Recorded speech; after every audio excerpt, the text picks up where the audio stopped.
Your team can't win all the time. That's life for Seahawks fans who are still feeling the sting of last Saturday's loss to the Dallas Cowboys. But you don't have to be without football. Here's how to still have an interest in the NFL playoffs. For gambling purposes, or just so you can have a team to root for, there's no shame in adopting a team for the next few weeks. Here's a look at the teams still left and why you should, or should not, root for them.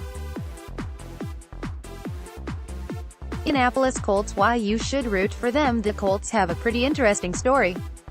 They started out the season 1-5, but things turned around in a big way. The Colts have won 5 in a row and 9 out of they were the last team to get into the playoffs in the final game of the season in a Sunday Night Football victory over the Tennessee Titans. They've done good with their playoff fortune and are in the divisional round versus the Kansas City Chiefs, a team they've seen in the playoffs 3 times and have defeated 3 times as well. 3-0 against in the playoffs. Why you should root against them. Can they really win it all? If the Colts beat the Chiefs, they'd be facing the winner of the Los Angeles Chargers, New England Patriots game in the AFC Championship game, where they would likely be an underdog again. And in the Super Bowl, there's no way they would be favored over the NFC's participant. Kansas City Chiefs. Why you should root for them. The Kansas City Chiefs have the breakout star of 2018, quarterback Patrick Mahomes. His unbridled joy and big plays have captured the hearts of NFL fans everywhere, so why not yours? Why you should root against them. The Chiefs haven't won a home playoff game in 25 years. For lack of a better term, the Chiefs haven't just choked in playoff game, it is more along the lines of projectile vomiting.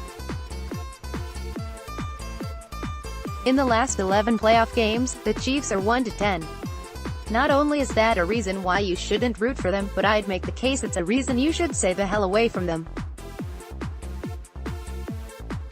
Los Angeles Chargers. Why you should root for them. Much like the Colts, the Chargers are an underdog story. They barely have any fans, playing before opponent-friendly crowds in a soccer stadium in Carson. In their wildcard game, their defense made Baltimore quarterbacks Lamar Jackson's life a living hell, and now they get to play at New England with momentum on their side. Do NFL fans want to see another conference championship weekend with the New England Patriots in it? Root for the Chargers. Why you should root against them. Quarterback Philip Rivers can be annoying sometimes. He's the type of guy you love if he's on your team, but not if he's an opponent.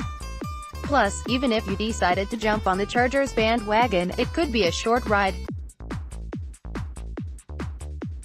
They go to Foxborough and not many have beaten the Patriots at home in the Tom Brady era. Since 2001 the Patriots have lost in the playoffs at home just twice, 2010 and 2012. History is not on the Chargers' side this week. New England Patriots. Why you should root for them. As much as people want to say they hate dynasties, they are what keep eyes on this sport. The New England Patriots have a chance to win their 2nd Super Bowl in 3 seasons and would give Tom Brady his 6th Super Bowl in his stellar career. We want to see the best keep it going, right? Why you should root against them. It's the freaking Patriots. And Tom Brady. And Bill Belichick. Do you know how annoying they are? Let's be real, the last 2 Super Bowls they've won were garbage. One was a fluke slant pass that Malcolm Butler intercepted, the other was a gift from the football gods as Atlanta gave up a 28-3 lead. If you don't want to see the Patriots in another Super Bowl in your lifetime, then I don't blame you. Dallas Cowboys. Why you should root for them. As much as some of you don't want to admit it, the Dallas Cowboys are actually better for the NFL when they're winning. The Cowboys have been a bit of a surprise as they rebounded from a rough mid-season stretch. They have a young core with Amari Cooper, Dak Prescott and Zeke Elliott, so they're going to be around a while. And should they win it all, Seahawks fans can say they beat the world champs during the regular season. Why you shouldn't root for them. 2 words, America's team. Nothing makes your eyes roll like hearing those words.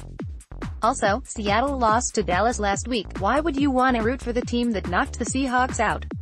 Los Angeles Rams. Why you should root for them. The Rams have brought a fun vibe back to Los Angeles, and with a young coach and a dynamic offense, a win sets up a chance for them to host the NFC Championship game in the historic LA Coliseum.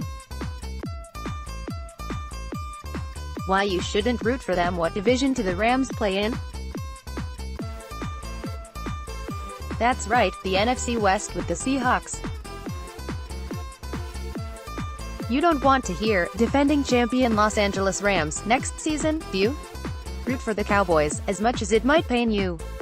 Philadelphia Eagles. Why you should root for them. 2 reasons. If the Eagles win the Super Bowl, they'll have won back-to-back championships, which means you can stop hearing about how the Patriots are the last team to do that. And for Nick Foles, who led them to the Super Bowl last season by beating Brady's boys in replace of injured Carson Wentz, is trying to repeat that feat again. That's cool.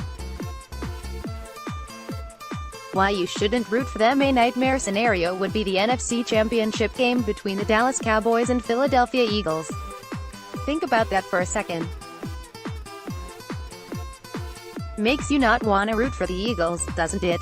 New Orleans Saints. Why you should root for them. Drew Brees is having another season where he's cementing his Hall of Fame legacy, and this is probably the best team they've had since they won Super Bowl 44. If you want to have some fun with one of the NFL's more entertaining regional rivalries, the Saints winning Super Bowl 53 in Atlanta would be hilarious and awesome. Why you shouldn't root for them. First off, if you're a Falcons fan, then you want nothing to do with a Saints Super Bowl celebration in your home stadium. Would you want to see this? I'm sure you don't.